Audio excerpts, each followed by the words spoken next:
भगवान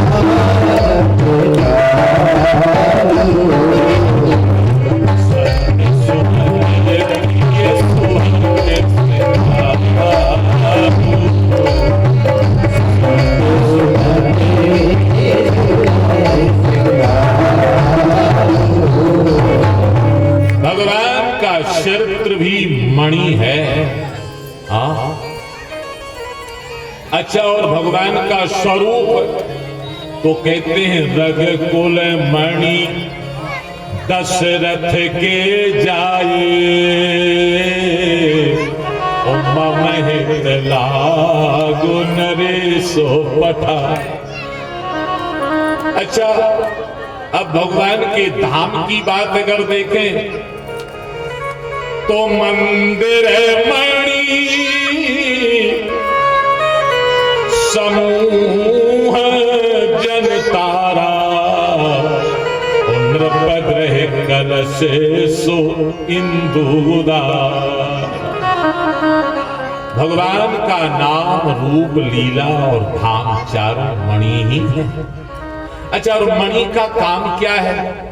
अगर इसका हम लोग थोड़ा सा विश्लेषण करें तो मणि का प्रभाव ये है कि जिस मणिहारी सर्प के मुख में मणि रहती है, अगर कोई भी काला जहरीला नाग अगर किसी को डस ले और मणि अगर आपके पास है, मणि धुल करके उसका जल पिला दिया जाए तो पल भर में जहर समाप्त कर देती है।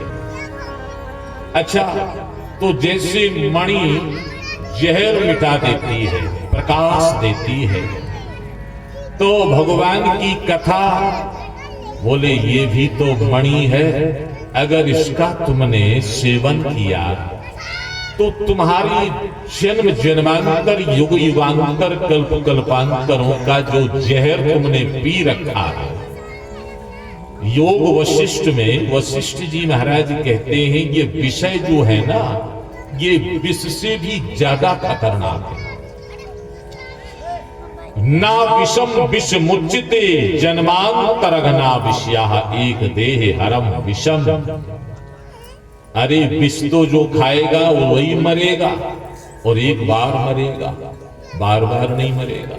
लेकिन ये विषय रूपी विष जो हम लोग पीते आ रहे हैं, और एक दो जन्मों से नहीं करोड़ों जन्म बीत गए, सूकर कुकर गधा घोड़ा आदि कितनी योनियों में गए, ये विषय भरे विष के प्याले पी करके ही जो है हमारे जीवन में मरण हो रहा है। पुनरपि मरणम पुनरपि जननम पुनरपि जननी जठरे शयनम की स्थिति है। हाँ, इसलिए ये विषय रूपी विष को भी भगवान की कथा रूपी मणि समाप्त कर देती है और जीवन में आलोकित प्रकाश देती है। भगवान का दर्शन कराने का हमें प्रकाश देती है। तो भगवान के मणि की बराबरी भला स्वर्ग का अमृत कैसे कर सकता है?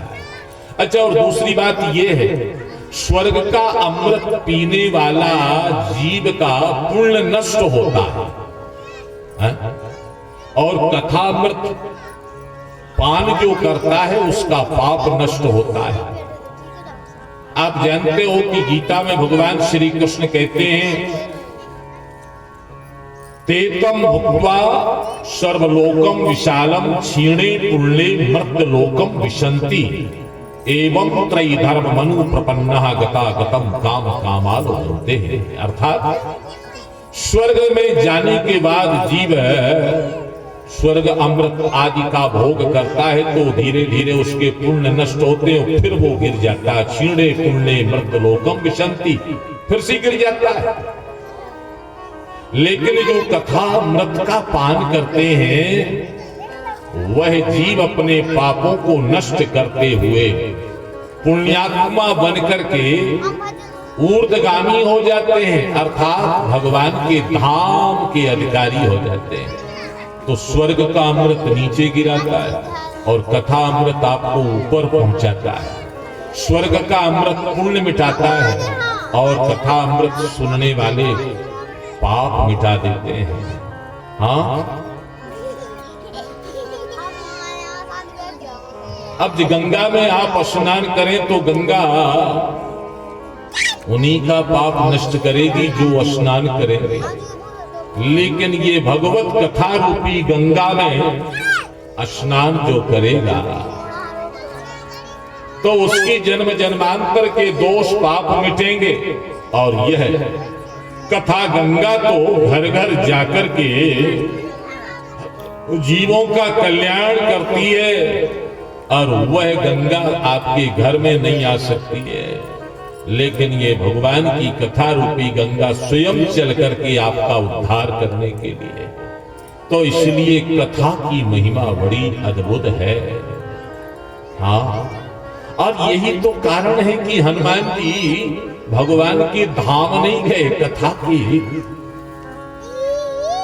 इतने रसिया हैं।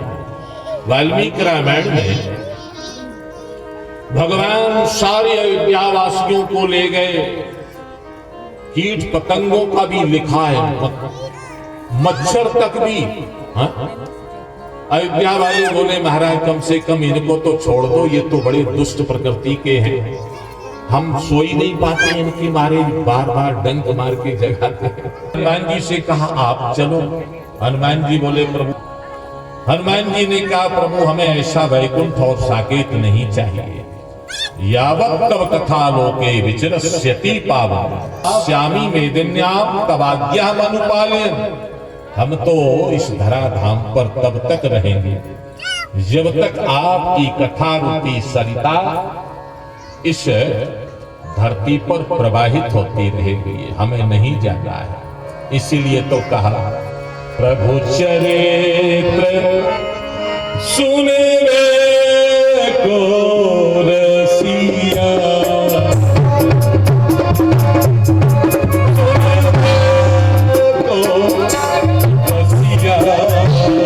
प्रभु चरित्र सुने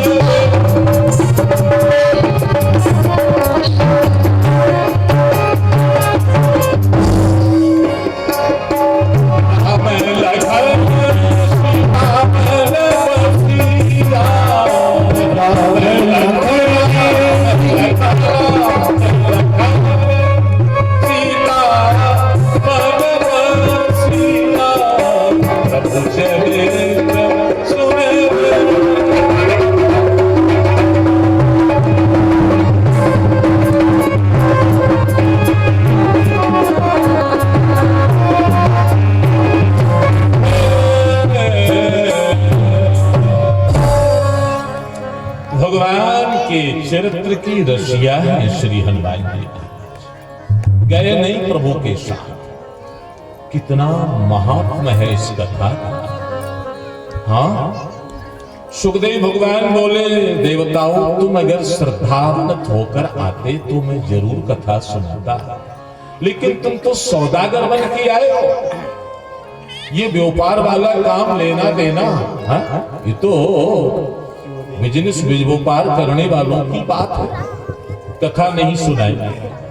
अवक्तांस्तौस्त विज्ञाया नगदौ सकथामृतम् श्रीमद्भागवती वार्ता सुराणाम अपि दुर्लभा। देवताओं को डांट करके भगा दिया। ब्रह्मा जी के पास आए देवता, बोले महाराज ये मानवों को कथा का अधिकार सुनने का दिया गया, हम देवता होकर के भी कथा से अमृत से वंचित हैं, क्यों? ब्रह्मा जी बोले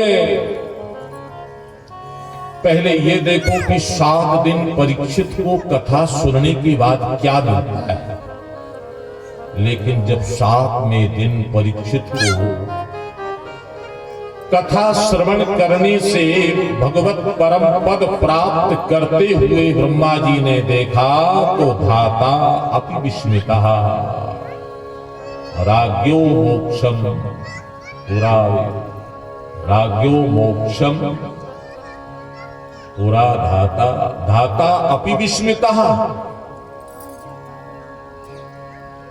ब्रह्मा बाबा भी मोह आश्चर्य में भर गए।